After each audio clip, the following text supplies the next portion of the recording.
Compliments of the season, and thanks for joining us for the news update at this hour on NTA International. I am Elizabeth Omori. Following some apparent infractions in the Rural Electrification Agency, Minister of Power Salim Ahmed has directed the Managing Director of the agency, Damilola Ogunbi, to proceed on indefinite suspension with immediate effect. A statement by the Special Advisor to the Minister of Media and Communications, Aaron Atmas, directed the suspended Managing Director to hand over to the most senior officer in the agency. Consequently, the minister ordered for immediate investigation into the activities of the agency towards repositioning it for better service delivery. And out to education discovery from the 2019 round of Discoveries from the 2019 round of examination conducted by the Joint Admissions and Matriculations Board, JAMB, indicates that the use of the National Identity Number will help prevent malpractices. The JAMB registrar stated this when he met with State Commissioner of Education in Abuja. Since examination malpractice begins at the point of registration, decision makers in the education sector from the 36 states and the FCT, as well as JAMB officials, were at the meeting. The meeting is aimed at addressing the proliferation of examination centers that perpetrate examination malpractices, as well as ensure a 2020 UTME devoid of malpractice of any kind. And in other news, the Economic Community of West African States, ECOWAS, has endorsed the candidacy of Akinwumi Adesina for a second term as president of the African Development Bank. The decision was announced at the end of the 56th ordinary session of the Authority of Heads of State and Government of ECOWAS held in Abuja, Nigeria. The authority, in a communique issued at the end of the meeting, endorsed his candidacy for a second term as president of the bank in recognition of the sterling performance of Dr. Akinwumi Adesina during his first term of office. Adesina is the 8th elected president of the African Development Bank Group. He was elected to the 5-year term on the 28th of May 2015 by the bank's Board of Governors at its annual meeting in Abidjan, Côte d'Ivoire, where the same electoral process will play out next year. And these are the top stories at this hour. Thank you so much for watching.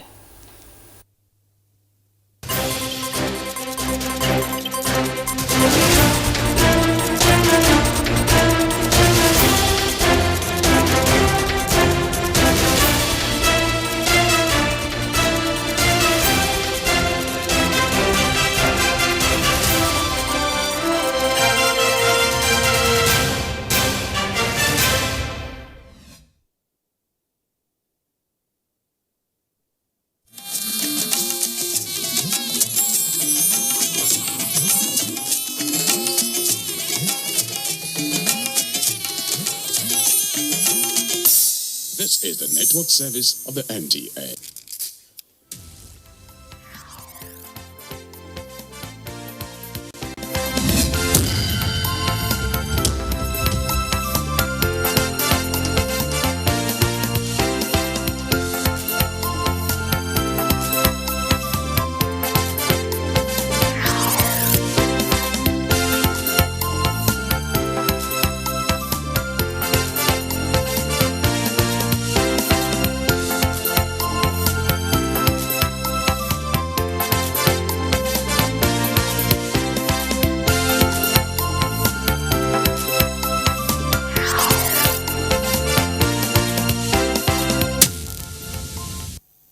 It is just 6 days and counting to the end of the year 2019. Elections were conducted and concluded, ushering in new leaders and in some cases, consolidating on existing mandates as a mark of approval of projects in progress.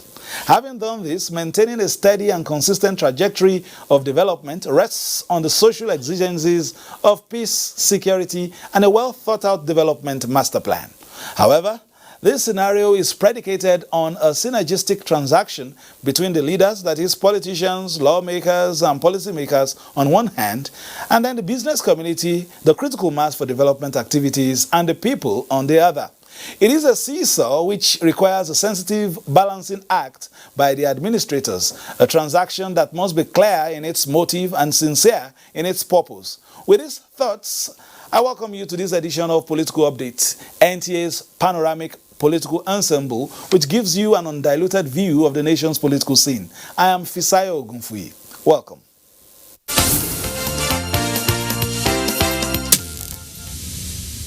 Today we will jump straight into our post-mortem of the outgoing year. Elections, political affiliations, synergy within the three tiers of government, and cooperation in the three arms of government. Dividends of democracy in what volume? Honorable Priye Influence Oseke, member representing Southern Ijaw Federal Constituency in the House of Representatives, the first timer, joins us today. Thank you for joining us. Thank you for having me. You look fresh. Tell us about your experiences so far. It seems as if it's your first time, but tell us a bit about your experiences so far. Well, it's been very good. I've had a very good time learning the various how Parliament works, and so far so good. It's been very great. Let's do a post-mortem of the year, the outgoing year. First, we started with the general elections, and then the off-cycle elections could get by us, about a month ago now. Do you think, as a nation, we have started maturing in terms of our political activities and democratic practices generally? Well, I think the Nigerian people have come to accept democracy as the main way of choosing leaders in this country. That in itself is a very big political growth, because in all the elections that have come so far, Nigerians have come out to vote the choice candidates that they want to occupy various offices. We've seen in some of the states where the different political parties participated in elections, and elections has never, in this day, has not gone one-sided. We've had leaders chosen from all the parties that have participated in elections. That shows a very big, significant growth in the politics of this country. Well, one aspect that we'll perhaps look at is your own constituency, the National Assembly. You're working in tandem with the executive, and you have brought back the natural budget cycle from January to December. Are we expecting better performance of the budget in terms of actualities, projects, and in terms of budget estimates being, of course, actualized at the end of the day? I can tell you, working with the present Speaker of the House of Representatives, Honorable Femi Gbajabiamila, it's been a case where what he desires is to see a very big shift from the kind of parliament we've always had and what we are having today. And the participation of members in all the activities covering all the political parties in parliament shows that this speaker is ready to make a change. And evidently, the turning of the budget cycle from what it should be to what it should be is one of the fundamental objectives of the Ninth Assembly. When we came on board, we had our meetings, and it was agreed that this time the rancor between the legislature and the executive, which in no way is putting the country in good light on one hand. Of course, legislature has to do with oversight and serving as a watchdog to the executive arm. But beyond that, democracy is all about good governance to the people. It's all about the welfare of the people. A situation where a government brings a budget and the budget suffers some level of delays, all because of political intrigues, the populace doesn't gain. So this time, we feel it is important that the budget cycle should be brought back to January to December. Hence, the executive arm will have enough time to implement the budget. And the end beneficiary of such will be the Nigerian people. As it is evident now, the budget has been passed and already signed into law. Meaning that when January commences, the executive arm will start running. They'll keep the ball rolling immediately. And for us, we've done our bit. And all credit goes to the Speaker of the House. Let me judge with you a bit in terms of this thing that a lot of people have been talking about in terms of perhaps getting more representation from the younger generation. How is the makeup of your assembly at the moment in terms of, how many of your the representatives are young enough to at least carry the aspiration of a younger generation. We have been talking about the issue of job creation, issue of inclusiveness, especially for the younger generation. Are you flying that flag, and what has been the conversation been like, especially in the House of Reps? The Ninth Assembly, it's a true reflection of the immediate impact of the not too young to run law that is already existing in this country. So many youths have participated in the elections, and they are representing various constituencies, and they are doing so fantastically well in Parliament. So we can tell you the youth participation in Parliament is something that will bring about youth development, because they have the same feeling with the young population of this country. And as people who bear that burden in Parliament, you can be rest assured that laws that will touch the lives of the youths of this country are the laws that these young parliamentarians will always push forward to make sure development comes to the youths. All right, let's talk about another aspect of youth participation, that is violence. A lot of people have said that violence, youth have been used to perpetrate violence and used as cannon fodder during elections. How can this be discouraged, especially looking at the experiences we had not too long ago in the off-cycle elections in Bayelsa and Kogi? You can't take the violence perpetrated by youths as a phenomenon or as a syndrome in this country in isolation. This country has a problem. The problem we have is the mass unemployment that we have in this country. Until government takes a bold step to bring about policies that will develop industries and create employment for our teeming youths, you can't take away violence in a society where a mass of millions of youths are jobless.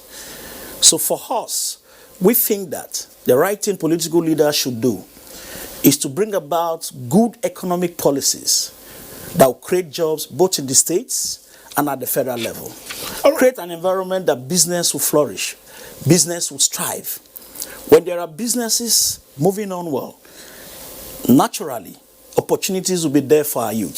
So until the unemployment thing in this country is tackled, it's not an isolated thing that you can say youth violence is something you just wake up with maybe an enactment and a legislature to stop. It's not just possible. But there are sponsors. All right, let's quickly take this.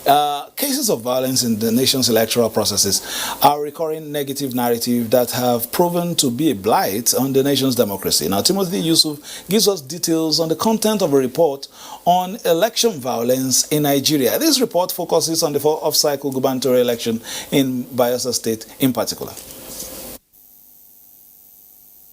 The Nigeria Election Violence Report on the Bayelsa governorship election, held on the 16th of November, as compiled by Kimpact Development Initiative, a non-governmental organization committed to monitoring and mitigating electoral violence through non-partisanship citizen election observation, notes that the poll was characterized by violence ranging from kidnapping, physical harm, ballot box snatching and destruction, group clash, intimidation, among others.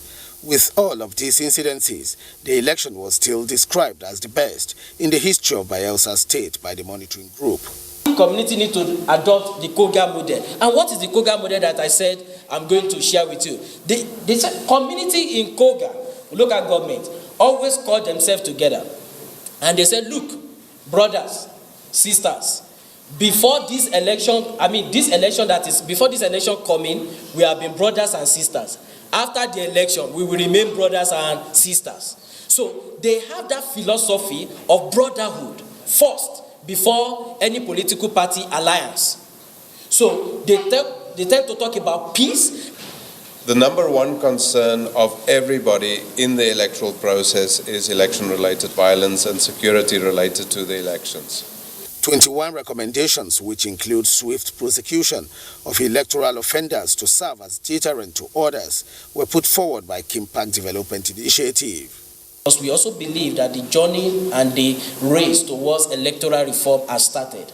And as we begin to advocate for electoral reform, as we begin to advocate for a better process in our election. So what we are doing today is to make our findings public, and we so much believe that what we are presenting today. We also collaborate what other partners are doing, and at the same time will be a useful tool to be able to proceed as we advocate for electoral reform. The prevalence of violence now is perhaps something that has to do with the improvements that we've witnessed in the electoral processes. The extent to which people could do vote buying has been reduced.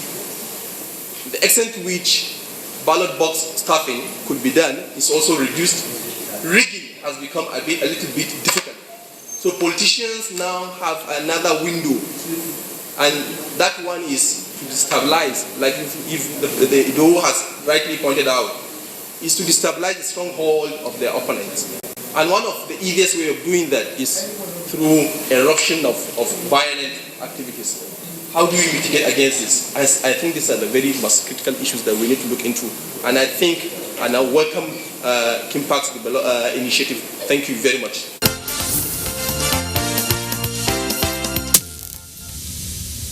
Okay, what's your experience like in the? I'm sure you were back home during the off-cycle elections, and one of two communities were cited there in terms of peace and harmony to ensure that there are no violence during elections.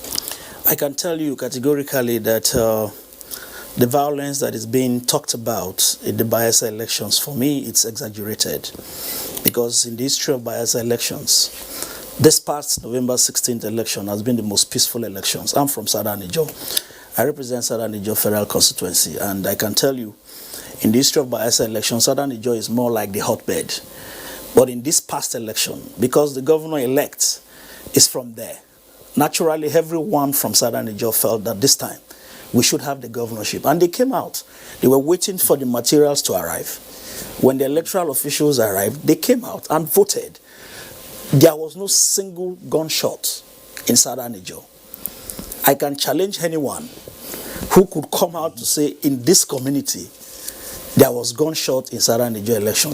In Kolokomo Pokuma, in the history of elections in Bayelsa, Kolokomo Pokuma is a land area where at all times there is security presence. So you can't wake up and say you are perpetrating violence. And in these particular elections, everywhere you had security men, the police were covering every area. And when you say there was violence in Bayelsa election, I ask, where? I hear the governor says there were killings. No, let's move. The document is perhaps just looking at way forward, even in general terms now. I'm more concerned perhaps with the low-hanging fruits, for instance, of development. We had a guest here, we were discussing, I think it was last program we had, and we were saying, okay, elections have come and gone. Politicians now need most, in terms of low-hanging fruits, to begin to deliver or conceptualize on delivering dividends of democracy to the people. And you just, commended the House for, returning this circle to where it should be and all that. What are the low-hanging fruits? Where should we begin to look out? What should we begin to look out for now as we are rolling into the new year that Nigerians should begin to, anticipate in terms of development? Well, the federal government as a government has been able to come up with policies. The social investment programs that they've come up with at different class. During my stay in Bayelsa, within this period of elections, I had some interactions with stakeholders, and to my surprise, I got to know that the N-Power program has been paying over 1,000 Bayelsans over these years. I didn't know. That's to tell you that the government itself is not even doing enough publicity to tell Nigerians what they have, the level of reach out that is being done. Our economy is growing. Yes, because we are just coming out from some elections. It is believed that things can't just happen. But we know, with this budget that has been passed, a lot will happen in 2020. The expectations of Nigerians are very high, and I think government is very serious. Government has a political will this time to drive economic development in this country. For us in Bayelsa, the incoming government has The governor-elect is one person that has been relating with the ordinary Bayelsans. So it's going to be a bottom-top approach this time. It's not where the elites will sit down in a place and start deciding we need to do this for our people. This is a case where the governor-elect has promised to engage the people directly on different town hall meetings to put on the table what is the direction of governance in his administration. And rest assured, Bayelsans are hopeful. They believe that things will be done differently.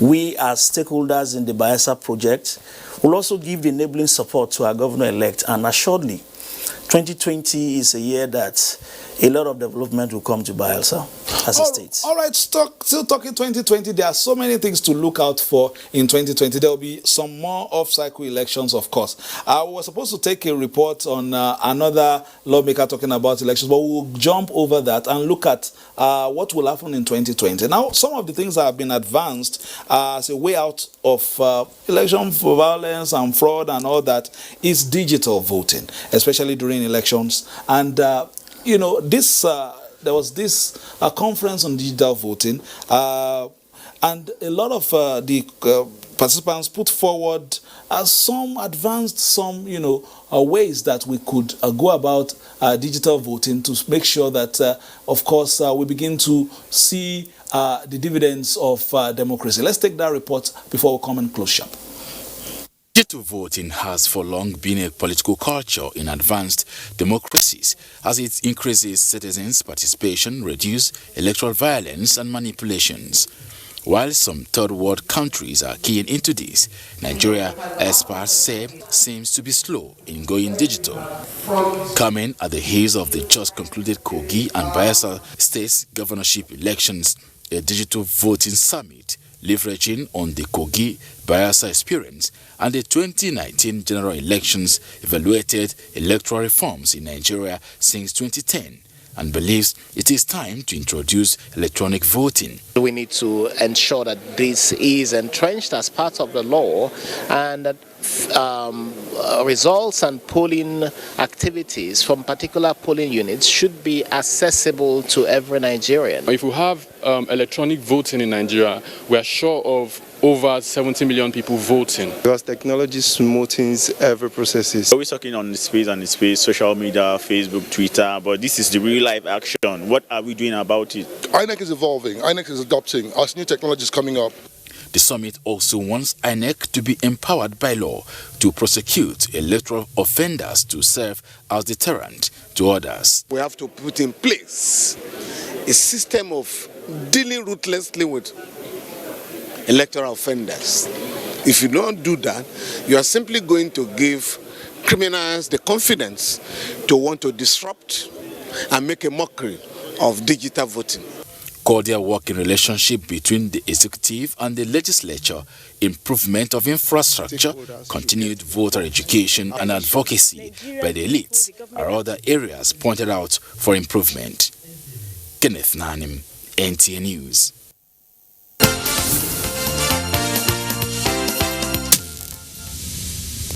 Many thanks, Kenneth. We still have Honorable Priye right here, Priye Influencer Seke. Now, you have been interacting with your colleagues. A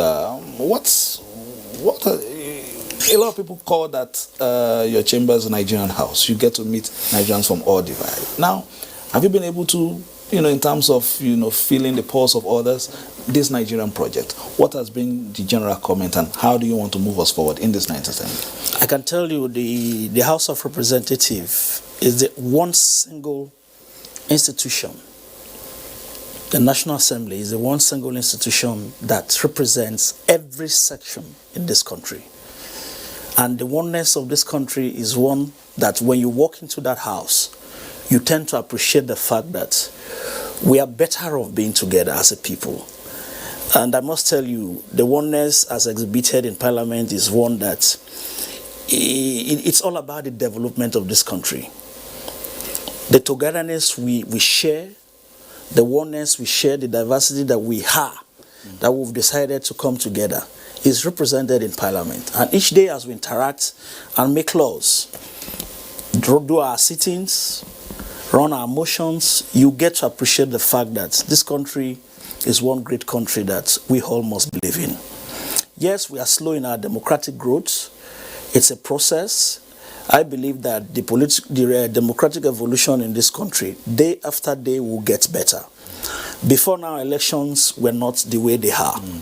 But today, elections are better because that is evident with the fact that the litigations that come post-election are getting lesser. So it means that we stakeholders need to sit together and try to come up with various ideas to make our elections better. Let me ask you before we go, because time is running out. Let me ask you, before you used to drive yourself and there was no tinted glass. Now that you are in the chambers, I hope it's still open door policy. It is. For every lawmaker, you have, if you don't operate an open door policy, remember, after 4 years, you go back to the people.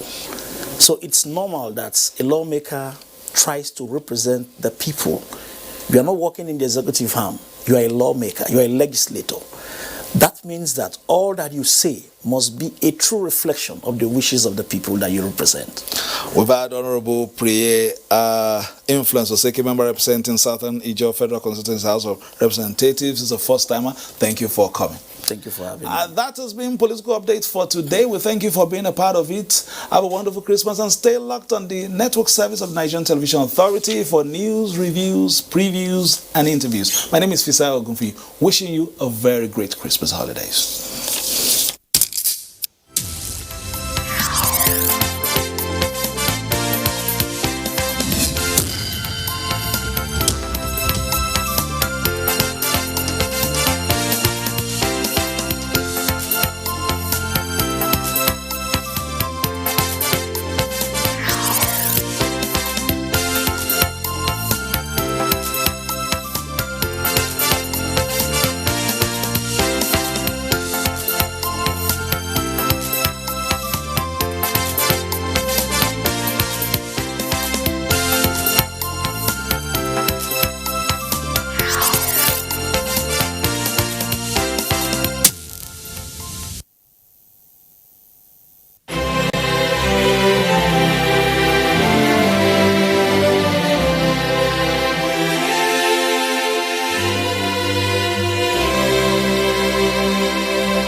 Imagine a station where you access information. Think of a station that creates awareness for national development. Imagine a station that prepares you for a bright and greater future. A station for all ages.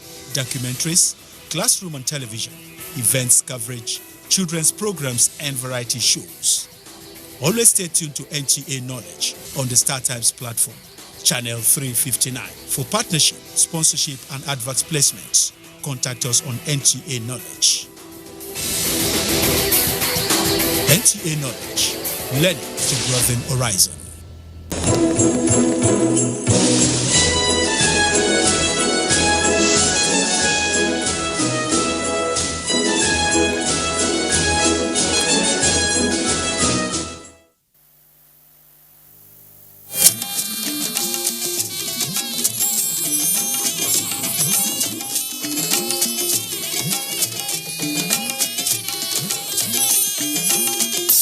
This is the network service of the NTA.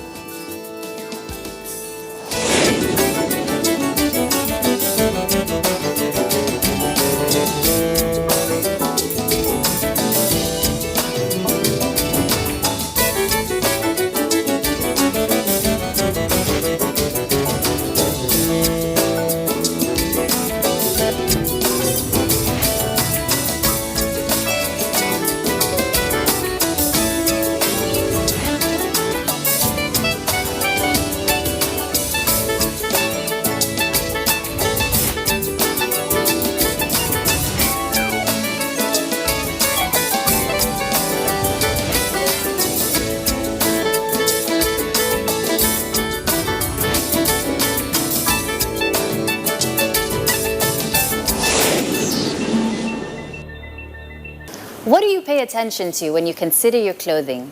Is it the feel of the fabric, the